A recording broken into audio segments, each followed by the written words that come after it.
परवा दिवशी एका मुंबई मधल्या एका चांगल्या सोसायटीमध्ये त्यांचा मुलगा अमेरिकेत होता. वडिलांचं निधन झालं, वडिलांच्या अंत्यविधीला आला, सगळं केलं. आई म्हणली पोरा आता इथं कोण नाही, मलाही नाही तुझ्या बरोबर.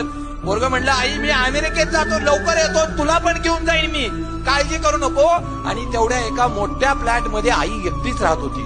बरेच दिवस गेले, 1 2 4 5 7 महिने गेले. पोराला लक्षात आलं आई मुंबईत एकटी आहे. पळत पळत मुंबईत आला, फ्लॅटला दाराजवळ गेला, टकटक केलं, कुणी उघडलं नाही. हाक मारली आईला, कुणी उघडलं नाही. आईनं हो दिली नाही. परत वाजवून बघितलं, कोण आतून हो देत नव्हतं. जसं आईकडे एक किल्ली होती दाराची ना कुलपाची, तशी ह्याच्याकडेही होती. त्यानं आपल्याकडच्या किल्लीनं ते कुलूप काढलं, आत गेला, आईला हाका मारल्या, आईनं हो दिली नाही. आईच्या बेडरूम जवळ गेला, आईला हाका मारल्या, नाही दिली. आईच्या बेडवर बघितलं, आई आहे का? आई नव्हतीच, फक्त आईचा हाडाचा सापळाच होता रे.